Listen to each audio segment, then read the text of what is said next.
Hello guys! Welcome back to my channel! Alright, nag-i-invest ka ba sa stock market? Kapag ganun po, kailangan po kahit anong style po natin, kailangan marunong po tayo ng value investing. At pag inaaral po natin ng value investing, kailangan alam nyo itong biggest secret na ito na ituturo ko po sa inyo para malaki po ang kikitain po natin. Alright, let's go!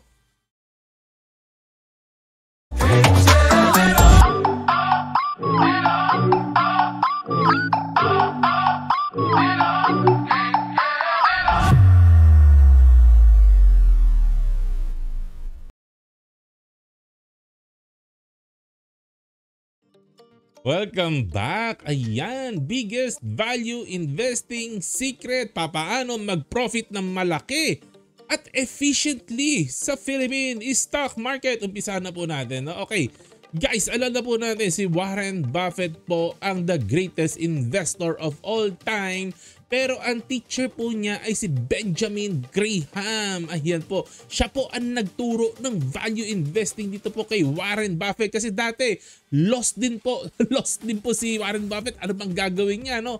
Pero dito po siya nagkaroon no, ng idea, ng framework, mental framework kung paano ka mag-approach sa pag-i-invest sa stock market.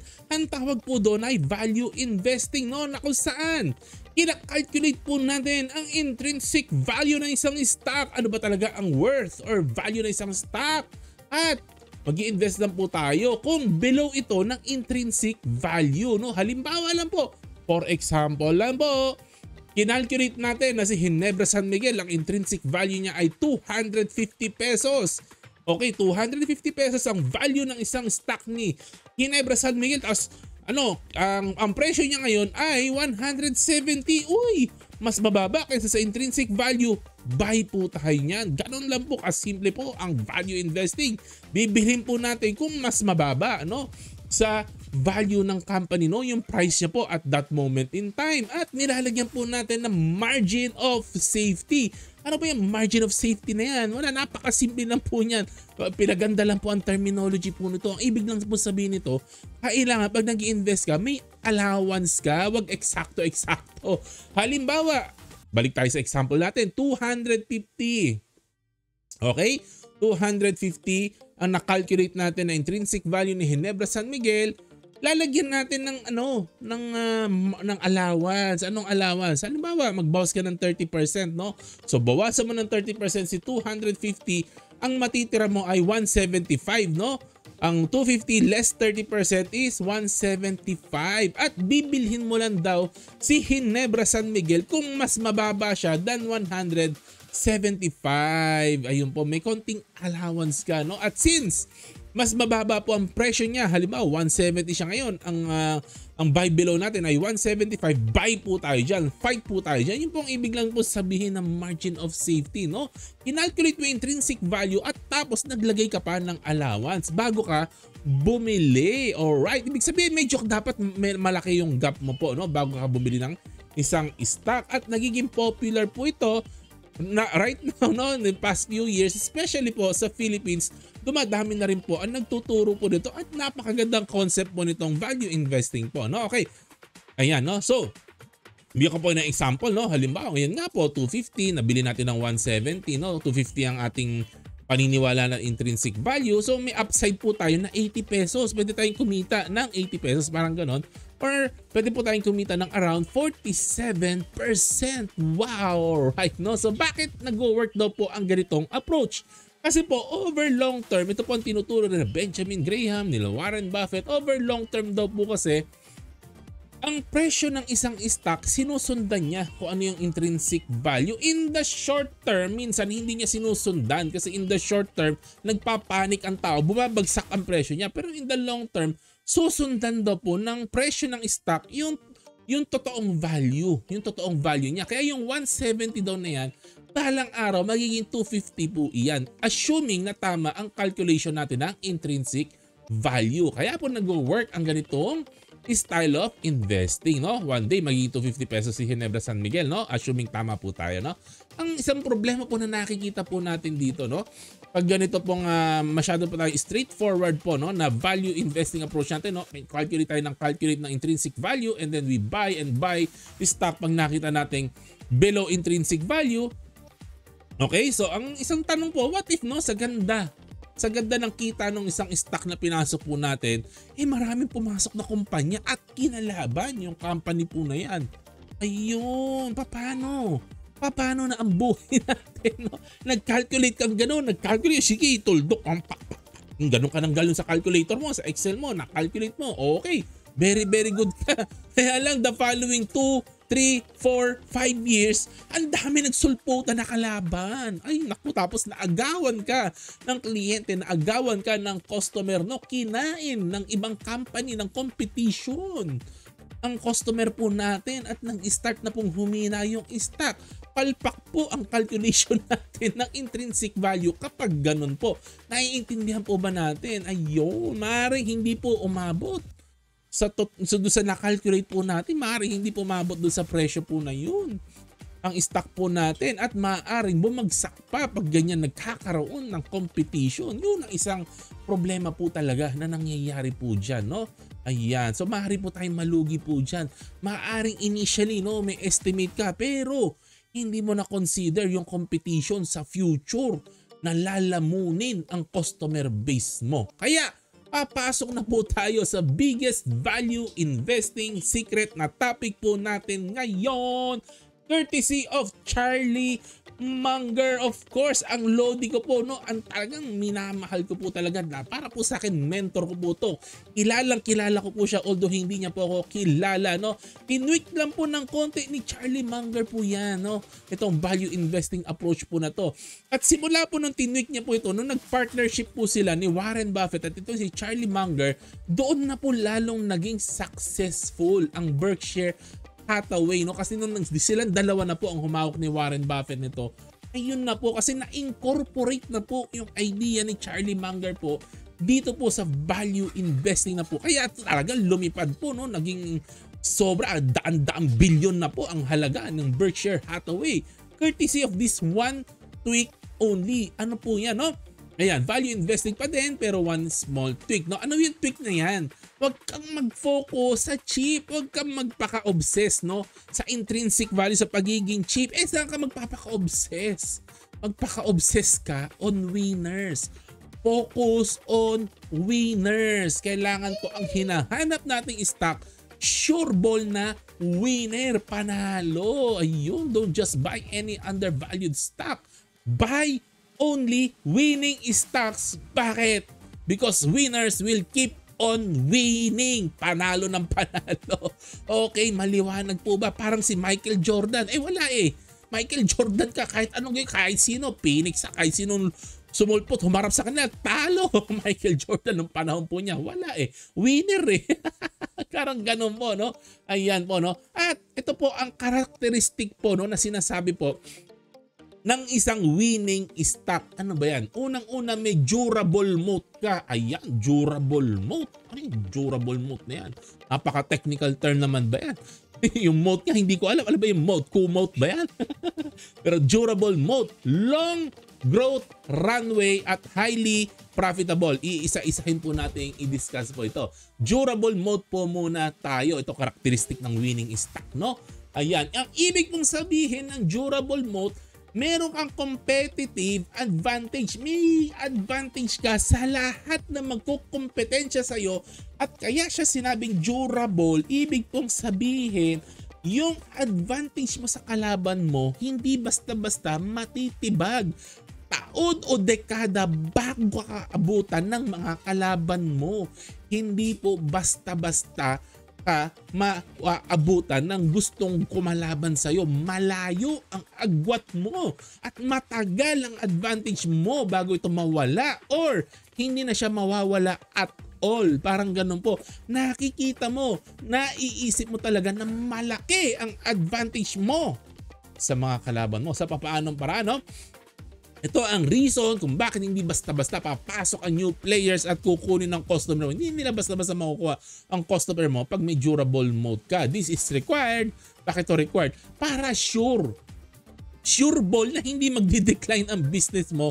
Instead, kabaliktaran, you will keep on growing and growing and growing kasi may advantage ka sa lahat. Hindi ka nila kayang abutin, no? Ayan. Example po ng mga durable mode, no? Konting example lang. Ang dami pong listahan po nito. Bibigyan ko lang po kayo ng example para nakakapag-isip din po tayo, no? Alright. Halimbawa po, alam na po natin ito. Brand recognition. Malakas ang brand mo. Kilalang kilala ang brand mo, pinagkakatiwalaan ang brand mo, ang brand mo talaga ang preference ng lahat. Halimbawa, Jollibee ng mga bata. Wala, kahit ayaw mong kumain sa Jollibee, tuturo ng mo doon, Jollibee, abi, ayun. Doon kayo kakain tuloy. Wala, malakas ang brand. Kilala po talaga ni matanda, bata, kaya kain tayo ng kain sa Jollibee. Yun po, isang example lang po. May brand recognition, kaya hindi po basta-basta matitibag, no? Hindi ka pwedeng basta-basta magtayo ng fast food na Ching Tong Sai o kaya Fong Sai Yok na restaurant, no? Tapos kakalabanin mo si Jollibee. Medyo mahirap din po kasi may advantage sa brand recognition. Another example po, government licenses katulad ni Synergy Grid and Development Philippines. Sila lang po ang may license na mag-distribute ng electricity po, di po ba? Ayan. Wala. Isa lang po bibigyan yan. Hindi na po ibibigay sa iba po yan. Kaya ayan po, advantage po ito for many years. Mahaba po. Mahabang taon po talaga ang license po na ginagrant po dito. So talagang nandun, no? Na alang kampante tayo taon, dekada ang tatakbo na nandun ang advantage ng company po na ito. Another example, halimbawa lang po, hindi ko pa sinasabi si Pure Gold, meron po nito. Pero parang feeling ko meron si Pure Gold nito. Halimbawa, yung cost advantage. Ano yung cost advantage na po yan? O halimbawa, si Pure Gold, meron siyang 500 na po. Nasa 500 plus na po yata ang supermarket ni Pure Gold. Kung hindi ako nagkakamali, correct me if I'm wrong guys. No? Alam ko nasa 500 na po ang supermarket po nila. Sa 500 po na ito, no? Ang laki-laki po nila. So, ibig pong sabihin, yung mga supplier, yung mga ititinda nila, kay noodles man yan, kay corned beef man yan, no? Since 500 stores ang hawak po nila, kayang-kaya po nilang baratin ang supplier po nila. At dahil kayang-kaya nilang baratin, halimbawa sabihin nila, bibili ako, order ako sa inyo, worth 50 billion ng sardinas, 50 billion pesos. Okay, ibigay mo sa akin sa ganitong halaga. Ayun, may bargaining po sila. May bargaining power. Kaya po, ang taas-taas po ng cost advantage nila. Mas mura nila nakukuha ang produkto po nila. Kaya hindi mo pwede basta-basta banggain si Pure Gold. Magtatayo ka basta-basta ng supermarket dyan, babanggain mo si Pure Gold. Maliit ka. Paano ka makikipag-bargain sa mga supplier ng sardina, supplier ng carne norte, supplier ng noodles? Mahirap po, no? Kasi ang laki ni Pure Gold, ang lakas niyang umorder, may cost advantage po siya. Actually, kabaliktaran na nangyayari. Yung mga supermarket na individual mga supermarket, no, na hindi mga corporation, na maliliit na player, kinakain ng mga Pure Gold po na ito kasi may cost advantage po sila. Nakukuha nila ang produkto ng sobrang mura. Alright. Another example, network effect. Network effect. Okay, example na po. Ito po, ibig pong sabihin ng network effect ay napagdaanan na po nila, nalagpasan na po nila ang chicken and egg problem. Ano ang nauna? Manok o itlog? Tapos na po sila dyan. Graduate na po sila dyan. O halimbawa po, Grab, di po ba? Halimbawa, pagkain, delivery ng pagkain or kotse, di po ba? Okay, ito po problema. Halimbawa, gusto mong kalabanin si Grab, no? Gusto mong kalabanin si Grab. Okay, wala pong magsa-sign up na user na gusto sumakay sa kotse mo, halimbawa, no, John Taxi. Walang sasakay sa John Taxi. Bakit? Walang driver. Pangalawa, walang driver na magsa-sign up sa'yo kasi wala kang customer. Paano ka kukuha ng customer? Ayaw ng customer na mag-sign up sa'yo kasi walang driver. Walang driver na gusto mag-sign up sa'yo kasi walang customer. Walang customer na gusto mag-sign up sa'yo kasi walang driver. Nakukuha niyo po chicken and egg. Pero ito po kasi sila Grab, nagkaroon na ng network effect through the years dahil nauna po sila, nakabuild na po sila ng network ng maraming customer, maraming user na gusto sumakay ng Grab at nakabuild na rin po sila ng army of many drivers. Nagkaroon na po ng network effect kaya mahirap po silang tibagin, mahirap na po silang kompetensyahin. Maliwanag po ba? Yun lang po ibig pong sabihin po ng network effect. Another advantage po yan, competitive advantage. Another naman po ng intellectual property, patents, copyright. Okay, halimbawa si EMD and Intel, no? Ayan, bakit walang ibang processor na pumapasok na po ngayon? Ilang taon na po. Yung yung 8086 na processor, hindi yung pang cellphone, yung pang computer. Bakit walang pumapasok na bago? AMD at Intel lang ang choices po natin. Wala, ang dami pa patents po yan. Ang dami po nilang patents shared itong dalawang company dito sa paggawa po talaga ng ng CPU, ng computer. Ay, ang dami po nilang patent. Kaya pag may papasok na bagong player, gusto mong kalabanin yan, mahirap. Mahirap po talagang kalabanin mo ang dalawang ito kasi tatagtarin ka ng demanda nitong dalawang ito kasi ikaw bagong player ka, wala kang license, wala kang patents, wala kang intellectual properties, wala kang copyright, mga ganyan-ganyan. Itong dalawa na to, ang daming patent po nila. Kaya mahirap na po silang habulin. Maliwanag po ba? Alright, no? Ayun. So yun po ang competitive advantage. Reason kung bakit ka magsusurvive for years or decades to come at you will continue to grow. Kailangan nakikita mo yung stock na hinahawakan mo o gusto mong bilhin, merong ganyan po. May competitive advantage. Kung mapapansin po ninyo pag ini-interview lagi si Warren Buffett, madalas niya sinasabi yan, durable moat. Durable competitive advantage. Alright. Next na po tayo, long growth runway. Long growth runway, ibig pong sabihin, mahabang panahon pa na lalago ang negosyo mo. Hindi mo pa naabot ang peak mo. Malayo ka pa sa peak. Malayo pa. Malaki pa ang ilalago ng business mo. Doon po tayo dapat nag-i-invest. Nakikita mo talaga lalaki pa siya. Hindi po basta nasisilo ka sa pera agad. Ang laki-laki magbigay ng dividends. Nasilaw ka na. Kailangan nakikita mo malaki pa ang ilalago ng business, no? Ayan. They can keep on expanding for years and decades. Ganyan po ang investing talaga. Pag nag-isip tayo, decades po talaga, no? They can keep on expanding for decades to come. Ang isang example na ibibigay ko po sa inyo, dapat nakikita nyo po na hindi pa nila naaabot yung malaking percentage ng addressable market. Gaano ba kalaki yung industry? Gaano kalaki yung market? Kasi baka naabot na nung company yung malaking share ng addressable market, hindi na po mag-grow po yan. No? O halimbawa, bibigyan ko kayo ng example, Intel. Example lang po, Intel. Di ba ang ginagawa ng Intel ay CPU processor, pang desktop, tsaka laptop. Tingnan nyo po ang history ng kanilang revenue. From 2015 hanggang 2022, halos hindi naman gumagalaw. Up, down lang yan. Kasi nagpapalitan lang sila ng market share ni AMD. So bakit nagkaganon? Kasi nga po sila ni AMD, sila na may-ari ng buong addressable market. So wala na pong room for growth. Also, yung addressable market po nila, yung market ng CPU na pang desktop at pang laptop, every year po, pakonti ang bumibili po ng laptop at desktop. Every year po, for how many years na po yan? Lumiliit po ang kanilang addressable market kasi po, nababawasan na po ang bumibili ng laptop at desktop kasi nakokontenta na po sila gumamit ng cellphone o goods na po sila sa cellphone. Maraming tao, hindi na nila kailangan. Kaya ayun na po, lumiliit po talaga ang mundo po nila. Ayun, ibig sabihin, hindi na po malaki ang runway po talaga ng Intel. Hindi na po malaki ang magiging runway po nila. Unless may maimbento sila na ibang avenue paano mag-grow. Pero kung mag-stay lang po sila sa CPU ng laptop at desktop, ay malabo na po yan. Okay. Another po, Jollibee. Example lang po si Jollibee po. No? Ayan. Malaki pa po ang ilalago ni Jollibee. Sa akin lang pong palagay, no? Sa akin lang pong opinion kasi marami silang stores. Marami na rin po silang stores abroad. Pero karamihan pa rin ang stores nila nasa Pilipinas. Yung nasa abroad na stores nila, hindi pa rin naman ganong karami.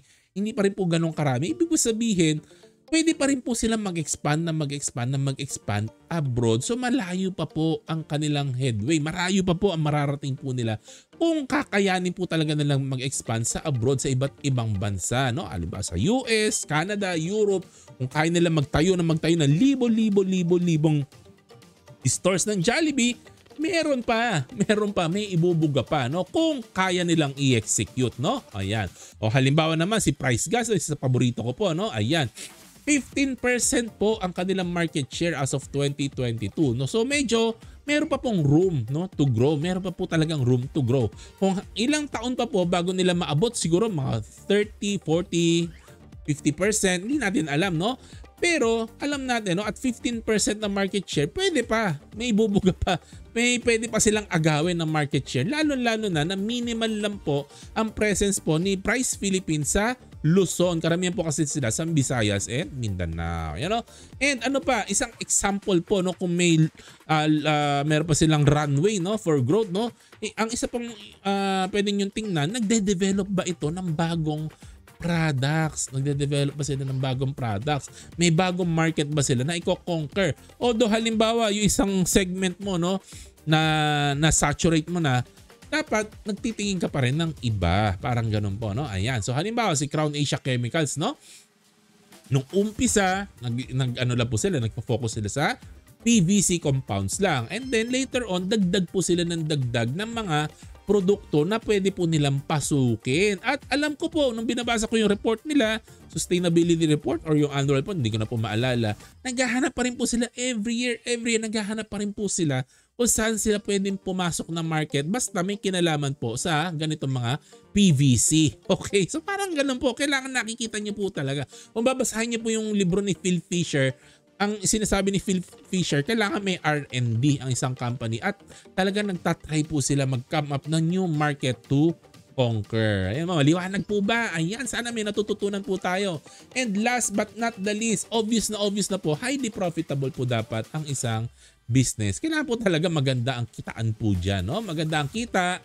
Pag sinabi po magandang kita, ibig po sabihin yung company na pinasok po natin, lamang po tayo compare sa competitors natin sa same industry. So pag nagko-compare po tayo, dapat same industry po, ha. Wag pong different industry kasi maliligaw po tayo doon, no. Halimbawa lang po, no, ito po si Pure Gold, no. Ang net profit po ni Pure Gold pumapalo lang po ng 5%, no. Mababa po. So sabihin mo, ano ba yan, pipitsugin? 5% lang kinikita niya? 5% lang? Ang liit naman. Pero guys, grocery po ito. Hindi naman po tumutubo ng malaki ang grocery. Kasi po ang grocery po, volume po talaga yan pag nagbenta. Doon po sila bumabawi sa volume kung hindi kasi po nila kaya ang malaking tubo. Kasi po hindi po kaya ng tao po yan, no? Kailangan talaga nila maibaba ang presyo. Maliliit lang po ang tubo. Pero pag kinumpare mo naman po yan, sa same industry po, halimbawa po, kinumpare natin kay Robinson, pumapalo po ang net profit ni Robinson ng 3.6 lang. Ayun, 3.6 lang po, no? So makikita po natin dito sa same industry, may lamang po si Pure Gold. Although sa gross margin po, makikita po nyo po kasi, mas lamang po si 18% na po kay Pure Gold, no? Ang gross margin po nila, no? Pero kay Robinson ay nasa 23% po, no, ang kanilang gross margin. Ang nagka-diferensya po sila, mas efficient po yata itong si Pure Gold kasi ang operating expense po nila 10.49% lang, no. Pero si Robinson medyo mataas po ang operating expense po nila. So parang ganun po. Well, anyways, ang bottom line, lamang pa rin po si Pure Gold. So industry-wise, no, parang nagmumukha na parang mas leader po si Pure Gold. So isang factor po yun na tinitingnan po natin, no? Ayan. At na-maintain po ang high profits. Katulad po ng sinasabi ko po sa inyo, dapat na-maintain po yan over many years. Kailangan na po protektahan ng company. Nakikita nyo rin po, no, sa financials ng company, no, na na-maintain po nila for many years. Kasi sign po yun talaga na may competitive advantage ang company na nabili po natin, no? Ayan. So, yun lang po yung tatlong karakteristik ng winning stock. So why should we invest in winners? Yan ang tanong po, no? Kasi po mas mababa ang chance na mawalan tayo ng pera kapag ang isang company, they will keep on growing for decades to come. Paano? Mas maliit talaga ang chance na mawalan ka ng pera dyan. Kasi grow yan at maliit ang danger na kainin ng competition. So talagang mababa ang chance na mawalan tayo ng pera dyan. Less headache. At pinaka-importante po sa lahat, very, very efficient. Napaka-efficient po niyan. Kasi hindi mo kailangan mag-come up ng ideas every year or twice a year. Hindi mo kailangan maghanap ng stock. Minsan may mahanap ka lang ng iilan stock 2, 3, 4, no? Na nakita mo talagang winning stock. Kung 20 years, lago lang ng lago yung stock na nabili mo. Grow lang siya ng grow. At walang nagko-compete sa kanya. Di buy and forget ka na lang. For 20 years, wala kang ginagawa. Napaka-efficient mo mag-invest. At walang kinikita yung broker mo sa'yo kasi wala kang fees. Wala kang masyadong tax na binabayaran. No? So ganun po. Very efficient po siya kasi minsan ka lang mamimili ng stock na bibili mo. Halimbawa, napili mo si ganito, si Ginebra San Miguel or si whoever na pusuan po niyo at nakita po niyo. Halimbawa, nakikita niyo talagang mag-grow sila for many years to come at mahirap silang i-compete. For 20 years. 20 years kang walang gagawin. 20 years na nag-aantay ka lang ng kumita ka ng kumita. Give me the money. Ganun lang po ang mangyayari po sa inyo at big money. Okay, may kwento po kung napakinggan ko po ito kay Monish Pabray, no? Hindi ko po kasi masyadong maalala yung exact detail, no? Yung exact numbers. Pero ang pagkakaalala ko po, no? Meron siyang kinuwento na isang investor, no? Na ang investing career niya is around 30 years, no? 30 years yung investor na yon, no? Na nag-i-invest 30 or so years. And then namatay po siya. Namatay daw po yung investor na yon, no? Na kinukwento ni Monish Pabray. And then namatay po yata. Ang net worth ng tao, ang total ng kanyang lahat ng investment niya is $4 billion. Ang laki, no? $4 billion. At ang dami niyang investment, no? Ang dami niyang investment. Pero isang factor ang nag-catch ng attention ni Monish Pabray. Parang don't quote me on this, hindi ko po maalala kung 50%, no? Basta alam ko more than 50%, eh. Pero pagkakaalala ko parang 3/4, parang 70 to 80%. Nung net worth ng tao na to, saan nang galing? Isang stock lang. Sa isang stock lang nang galing. Ang 3/4 ng kanyang kayamanan na $4 billion hindi po nang galing doon sa maraming investment niya. Karamihan ng kayamanan ng magaling na investor na to nanggaling lang po sa isang stock. Kasi pag natsambahan mo talaga, ang isang totoong winner, big money po yan. At hindi mo na po kailangan ng maraming ideas at kikita ka talaga ng malaki dyan. Basta nahanap mo yung winning stock mo po. Yung winning companies ang magpapayaman po talaga sa atin. Conclusion lang po, no? Value investing is good, no? Pero maganda po iti-tweak natin ito to focus on winning stock, no? At pumili po tayo pag dips, no? Nag-o-offer ang market natin ng dips, mababa ang presyo nun sa market, no? Yung stock na gusto natin, nakita nating winning stock, bili po tayo pag dips po, no? Para ma-maximize po talaga po natin. Alright, yun lang po. Disclaimer lang po, no? Hindi po ako financial advisor, hindi rin po ako stock analyst, no? Ako isang hobbyist lang po. Please do your own research before making any investment decision. This is only for education and general education and entertainment only. Please like, subscribe, share the notification bell at mag-comment lang po kayo. Salamat po sa lahat ng bumati po sa inyo. Ayan, sinakal na po si Kuya John. Alright, happy investing guys. God bless po sa inyo. Salamat po sa support ninyo. Always, to God be the glory.